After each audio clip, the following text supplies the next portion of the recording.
our government has been.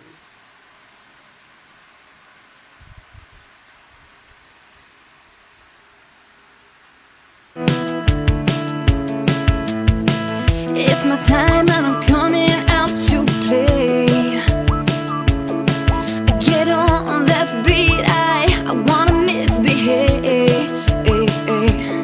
Yeah, go, look at me, go, make me wanna fly all the time. Shining, I'm shining now. Makes no difference if the world ain't listening. I'm never gonna change. So what if I'm kicking up dirt? I wanna be heard. Silence ain't my thing. I'm gonna shake up these boots. Good evening, everyone. It's a pleasure to be here again. Today is Tuesday, and this is another edition of Outside the Box. So although we didn't make it 9:30, but here we are. And tonight we are going to be speaking about the budget. So as we know, for the past few days, our government and the opposition have been in the House of Parliament. Well, not for the past few days because everyone hasn't been there for all those days. So they have been in the House of Parliament discussing the budget. Now, I will give a few of my views about the budget overall, and I'll also give a few of my views in terms of, the behavior of our parliamentary representatives and our leaders, which I think a lot of people are arguing or talking about right now. But we'll get on to that later, hopefully. So, overall, I believe that my personal belief about the budget is that the budget doesn't really mean that much, especially with a government like ours. The budget is just a vague idea of what the government is planning to spend for the next financial year. That they're not binded by that. As you can see, last year we had supplementary estimates of about $20-something million for a period of about 2 months. So even if they give us a budget of $1 billion at the end of the year, or whenever they spend a few more millions than they had planned to, they're just gonna come to us and tell us, okay, we spend that amount of money, pass it in the House, and it's going to be approved. So we don't really, we have a special type of democracy. Okay, so people, the budget is not, there's not so much that can come out of the budget. And we know it's not our method, our governance style, and our governance, the people who govern us, they're not as creative as you would want to think that governments would be creative in 2018. We have to accept that. So there's not much that you should expect from the budget. Last year after getting listening and hyping up for the budget, the Prime Minister made a few hints about certain things that he was going to consider in the budget. And although, Maria happened, but some of those things that were mentioned, some of them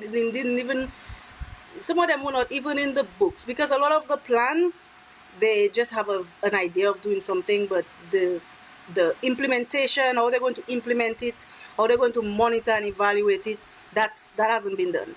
So people should not hang too much of their hopes on the budget, because a lot of people will be disappointed, and people will have emotions flying all over the place for no reason. So having said that, I believe that we should know what to expect in terms of the budget. Then there's not going to be any magic policy. There's not going to be any cure-it-all. So the government, if you have to look at the budget and the expectations for the budget, the most you can hope for is that the government is not going to raise taxes or add another tax. That's the most you can look for. But when it comes to other things that you might be thinking of, I think people should just set their expectations low, right? So having had the low expectations, there's not much that you will be disappointed about in this year's budget. However, we are all, I speak for myself and probably some other people, we are all really happy that we can afford a budget this year, because after what Maria did to us, it's almost surprising that we even have a budget to talk about. So it's even surprising that we can have a $1 billion budget, and overall, I believe that there's a lot of, the budget has a lot of spending in there. So we see how money is going to be spent, but we can't really see where the money is going to come from. And another thing, when the opposition give their talks and say whatever they're saying, they only, let me not say only, but they focus a lot on where money should be spent, where else money should be spent, and who else should get their share and so on. But they're not talking about where's the money going to come from. They're not asking where is that money going to come from. They're telling them, okay, I think you need to spend money here and there and blah blah blah. But where is that money going to come from? Because most of what is in the budget, most of the plans of the government are in terms of handouts, are in terms of giving people this and giving people that. But where is the economic stimulation? What is going to stimulate the economy? What is going to, when are we going to get to a point where our budget will bring in new things, where there will be new policies that are going to stimulate the economy? What's going to happen to get the Dominicans that left, the 15,000 Dominicans who left? What is going to get them back in Dominica? I didn't see anything here, unless if they're coming to get a house, or if they're coming to get some giveaway, some handout. I don't see anything that will get a Dominican to come back to Dominica, right? And that's one of the main things that I believe that the budget should have based on, to get people back into Dominica. So because a lot of people left after the hurricane, people just scrambled out and just disappeared, So right now, with the population problem, there's not much that can happen. And if we have to think about it, we probably might, the government might probably be able to take a few $1 million and separate it or share it amongst a few people, and that will be the population. Because, so the budget lacks that kind of thing. It lacks in the area where it's going to stimulate the different types of economy in Dominica. All those handouts and everything, yeah, people like it. It's good to give. People like to receive free things. Who doesn't like to receive free things? But at the same time, we need things that will stimulate the economy. We need things that will get people coming back to Dominica, will get people to invest in Dominica. Okay, so what I was satisfied with was with the ban on non-biodegradable materials, and I think it has been long coming. I'm just concerned about the fact that I heard a number of plastic items, but I never heard plastic bags. And the main problem is the plastic bags. So I don't know if it was understood and it was included, because they put a list and they said that the items include, and they put a list. So we shouldn't think that it is limited to the items that they put on the list. However, we cannot be too sure if plastics are included. And it's been a long time since I've been saying the Nature Island should ban plastic bags, or at least limit the use of plastic bags. People should have to pay. There was some type of control, because at one point the supermarkets started charging 10 cents or something so for the bag, but then that was too short to flam. That didn't materialize into anything. So it is nice, it is really fitting that this has been taken on board, and I really do hope that they can implement it successfully, because saying that you're going to do one thing is one thing, but implementing it successfully is a different thing. And if they just plan on saying that and not really doing anything about it, then. So out of the fact that the styrofoam and the plastic bag, they're no longer going to be welcome in Dominica, there is opportunity for entrepreneurs to try manufacturing some type of biodegradable material for takeaway food and stuff like that. So people should get out there and start putting their brains together and see what they can make, and see how they can take advantage of the fact that there's a little bit of market space going to be open for people who can produce biodegradable items for food and stuff. So that is an area where people can take advantage of, and I really hope that Dominicans will be able to take advantage of it, and it will work out for the good. I really do hope that the government is able to implement it successfully, because we are nature island with plastic bags and styrofoam and those things on the side of the road and all over our beautiful country. That is an embarrassment, and it's really against the name Nature Island, and we need to get rid of that. So that's one of the good things that came out of the budget. Secondly, the Prime Minister made mention of working to make the lives of people with disabilities better. I believe that this is something that has been long coming, and I really do hope that it comes through. Last budget, the Prime Minister promised that he was going to make it easier, or he was going to make the schools more more welcoming to children with disabilities.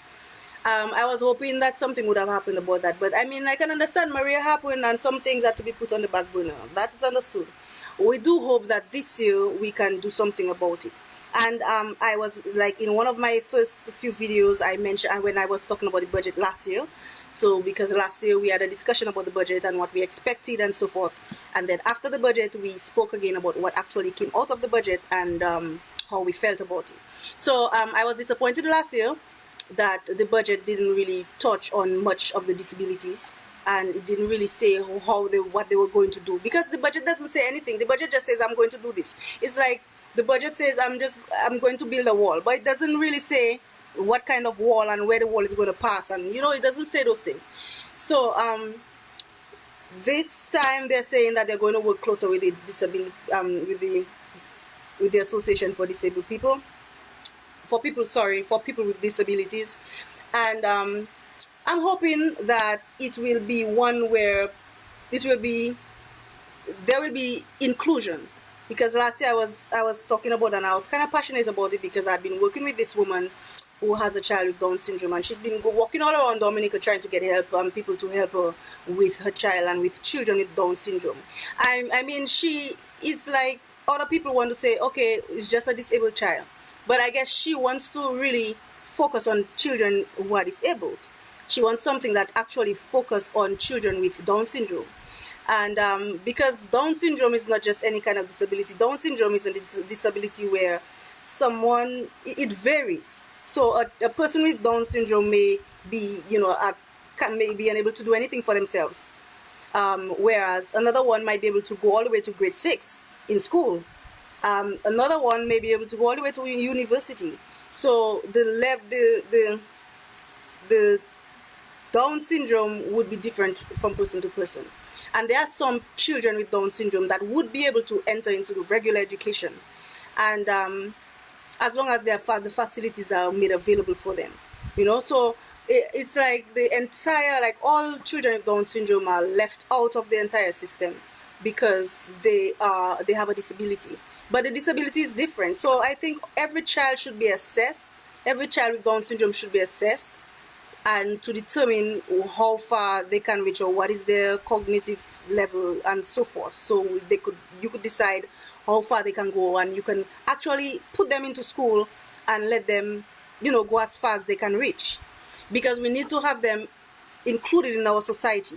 These people, their parents, their families sometimes are in poverty, because based on the severity of the child's Down syndrome, the parents may not be able to work, or at least if it's a single parent, the single parent cannot work and would have to be depending on welfare and those things to support the child. And so if there's some kind of way that they could be included in society, there could be some program to have businesses employ people with Down syndrome at whatever level they can. Somebody employ one person, have them do a simple task in your store, have them do a simple task, so then they will have the feeling and they will know what it is like to live a normal life and be a normal person, to work and earn money and so forth. and sometimes they could even do more than just simple tasks. We don't know what is their level of understanding. So I believe that it should be more than just talking, and there should be things put in place. You could put an incentive for businesses to employ people with Down syndrome or some type of learning disability. We need to involve these people in our society because they have been left out for so long. So this is one of the things that I really hope that it comes to, and they actually work with the Association for People with Disabilities and actually do something. Right. So what else was there I wanted to mention? That.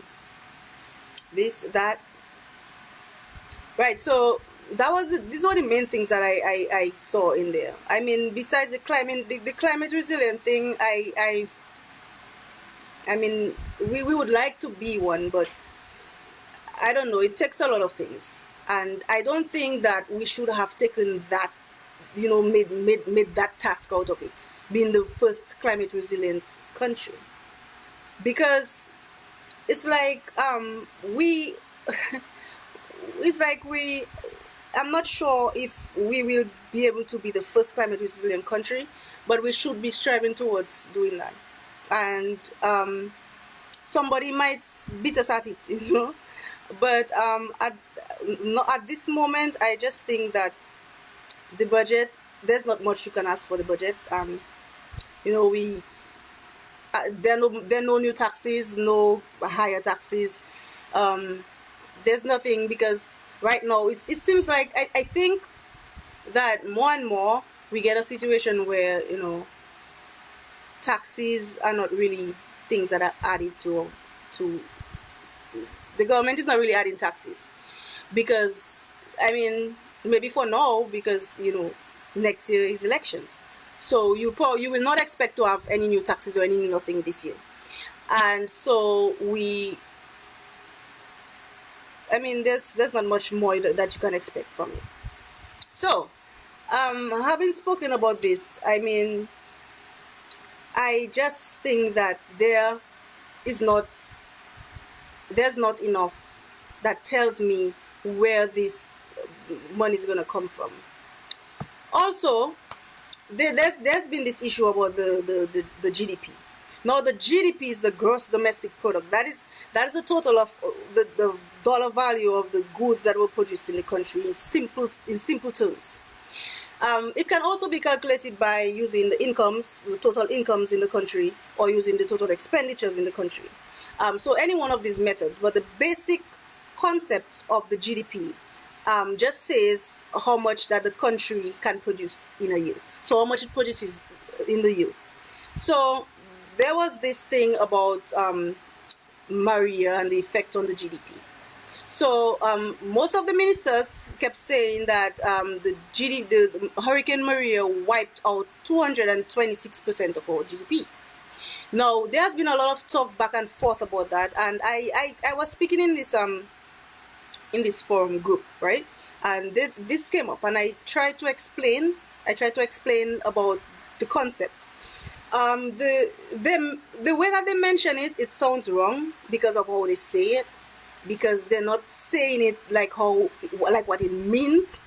So it's like because the GDP describes what you can produce in a year, it basically says like what you're capable of, what you were capable of last year and what you did this year. It just is like a measure on the economy. So usually when there is damage, especially from disasters, or when there's any sort of loss or any sort of big spending, like if there's a big loan, or if there's a big some sort of big investment that the government makes, it is usually quoted as a percentage of GDP, because that gives you an idea of how much the economy, how much a strain on that would be on the economy. So it shows you in relation to the economy and what your economy can produce. This is the amount. So when the Prime Minister says that Maria wiped out 226% of GDP, he's actually trying to say that what it washed away was worth 226% of our GDP. 226% of our GDP means that it was about twice 2.26 times. So it was 2.2 times, right? Our GDP. That's what we lost. The percentage of GDP doesn't mean that we lost a part of our GDP, because it is impossible to lose a part of your GDP, because your GDP GDP can only be measured at the end of the year. So at the end of last year, our GDP was such and such an amount. We cannot lose that, because that is what we produced last year. Now, anything that is measured against the GDP is just a comparison next to the GDP to show the effect on the economy, because the economy is the real strength of the GDP shows the strength of the economy, right? So when the Prime Minister said that 226% of the GDP was washed away, it seems impossible that 226 of something can be washed away. But it's not. The way he said it, it was wrong, and it should have been said the 226%. It was, the losses were 226%, right, in comparison to our GDP. Some kind of way where it would sound like that, but the way it sounds, because in the same sentence he said that the GDP declined by 9.5%. So the GDP for 2018 was 9.5% lower than the GDP from 2017. So there was a 9.5% decrease. So the actual damage to GDP really would be somewhere about that. Although it might have been more, because we can also look at the projections, because economics is a theory. It's all theoretical. So the fact all these things are just theoretical. It's not, I mean, we cannot really pinpoint our fingers on exactly what it was, because the GDP is something you can only count at the end, you know. The whole year has to pass and you have to find out how much was produced, right? And this is also an estimate. So this is not exact. The GDP value also is not perfect, you know. So so there was the actual damage there was to the GDP was about 9.5%, because you cannot wash out 226% of something. And then the GDP is not something that is there. You don't have the GDP as an amount of money here, or the GDP is not in the bank or anywhere sitting down. The GDP is just the value of what was produced for the year, or the value of incomes, or whichever method that is used. It just says the value of the economy. That's all. It just says the strength of the economy. So just to let it die down, I think it was. I know that the people who wrote the reports, they know what they were saying, but then probably the people that wrote the speech for the Prime Minister, they had a little error in there, and it just went through. So, and then all the ministers started saying the same thing. 226% of our GDP was washed away by Maria. All of them repeated the same thing, right? Without realizing that they're talking crap. But, I mean, well, that's how it is. So, that GDP thing, we talk about that GDP thing. So let's talk about the budget day, right? So the budget day, I mean, the first day, the Prime Minister gives his budget address, and that is the opening of the Parliament. That is the first meeting or the first Parliament for the year, because our financial year runs from July 1st to June 30th, right? So it's the first meeting of Parliament for the year.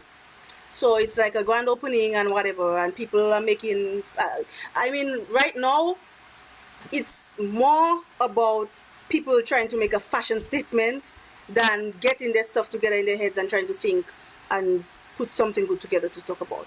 I mean, I saw a puppy show picture going all around Facebook. I mean, come on. It's business. You go to the Parliament, the House of Parliament, for business. It's not a runway or anything. People go in there trying to look better than everybody else. I remember a few years ago, I mean, the Prime Minister's wife had a really gorgeous outfit. It was a jacket thing, and everybody was so excited about her dressing and so forth, and it created quite a stir. People were talking about it and researching it and trying to find the price of it all over the internet. So, I mean, that year happened, and then this year we have this sort of thing. I mean, okay, I was Okay, I had enough of it. All right, so Dennis Charles dressed in, I mean, I guess she was trying to be patriotic, but I think she put too much into trying to think about something to impress people's eyes than impressing people with her intelligence. The most important place, the most important way to impress people, especially when you're in office, in public office, is by your brain. If you try and it backfires, then you're talk of the town, your papi show. Really, that outfit was atrocious. I'm sorry. Those shoes have no place in the House of Parliament. If it was Creole Day, I would understand. Somewhere you go to Roseau on Creole Day with that. But no, we need people to be. Guys, can you please be serious about our business? This is the country's business. Go in and make that kind of outfit, taking your time off to go and make that kind of outfit to come in the House of Parliament. And then you give your speech, and your speech is just no substance in your speech. So the time that you spent, I'm being honest, Denise Charles, the time that you spent designing that atrocious thing you call a dress, the time you spent putting it together, you should have spent it trying to really think about things to put in your speech. Straight up, right? That's it. I'm not going to go much with that because I don't focus on this. I don't like to focus on these things. I like to focus on substance, right? But I had to mention it because it's getting out of control. People are starting to think that the House of Parliament is a fashion runway, and I don't like it. So, second, another thing, why would the Prime Minister, I mean, no matter what side that you're on, you should not condone our leaders you should not condone these acts by our leaders. Honestly speaking, even if you support the Dominica Labour Party, you should not support these actions. The Prime Minister, there's no other more important business to a Prime Minister than the House of Parliament. That's it. That's what we're paying you for. We're paying you to go into the House of Parliament and lead the country. The only place where laws can be made, the only place where anything, the country's business can happen is in the House of Parliament. And whenever the House of Parliament is being run, you need to be there.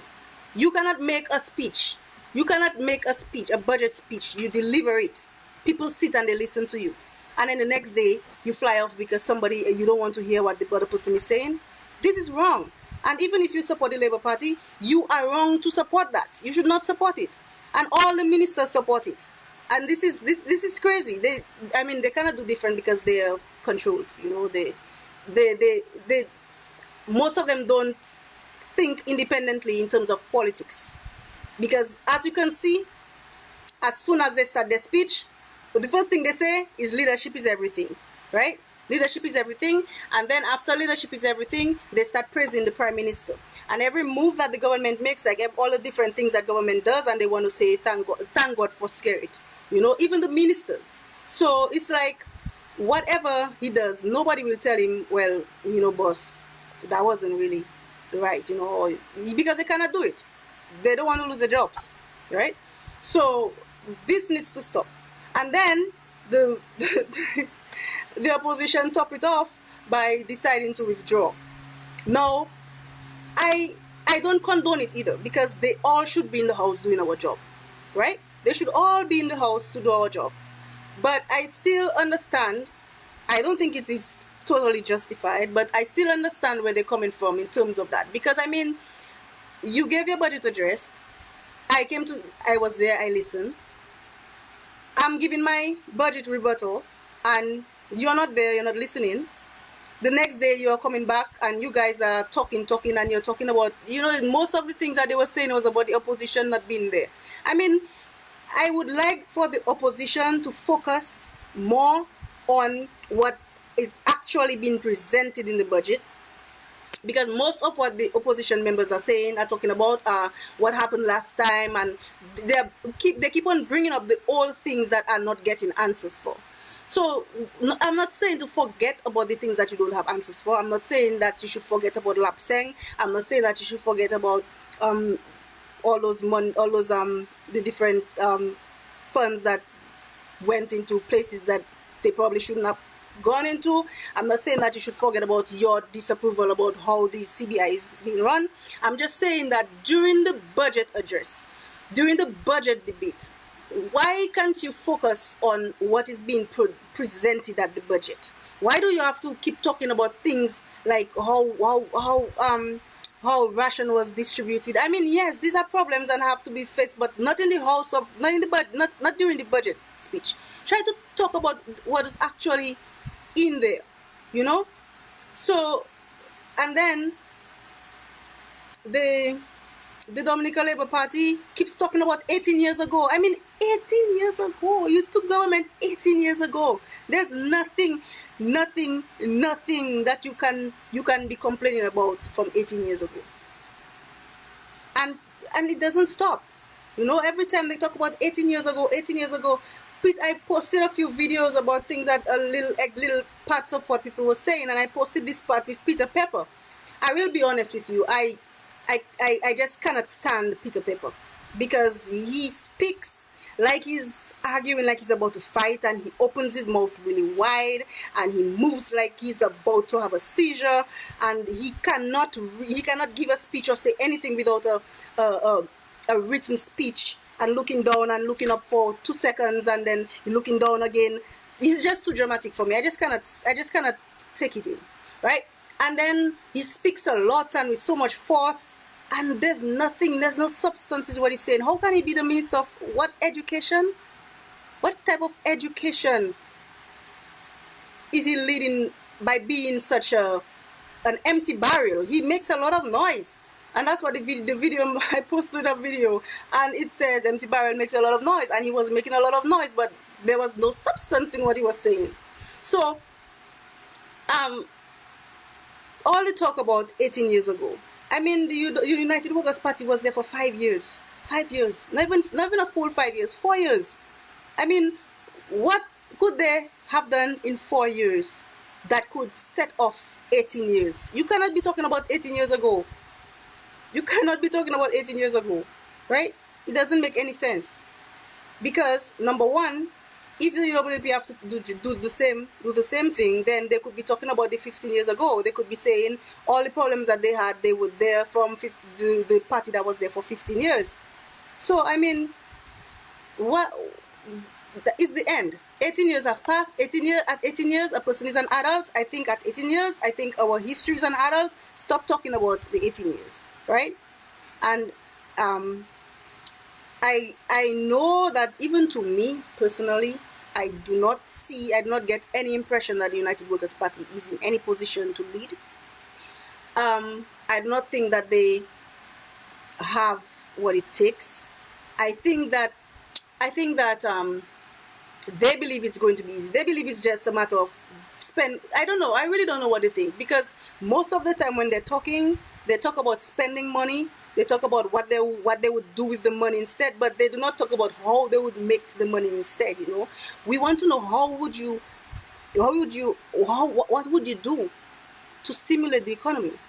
But they keep saying we would spend money on this, we would give that, we would give the pensioners $500 a month.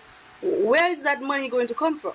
And that is the most important thing. Convince us that you have moves, you have ways to do things. You know, so it's like, they use the budget debate is used to take MPA. That's what it is for.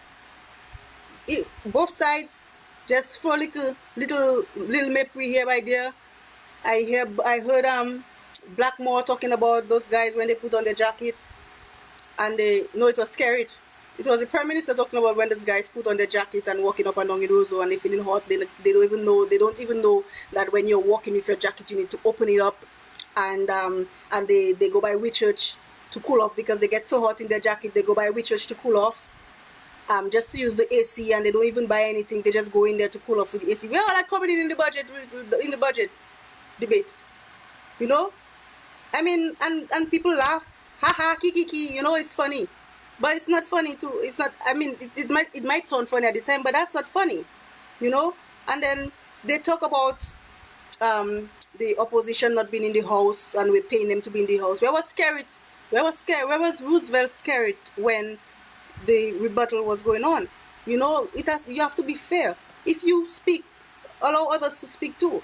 You know, I mean, that is the most you can do. Even if you believe what somebody, even if you believe to yourself that whatever he's saying is crap, but you have to listen. That is your job. We are paying you to come into the house to listen to the opposition, because the opposition is our voice. It's supposed to be our voice, you know.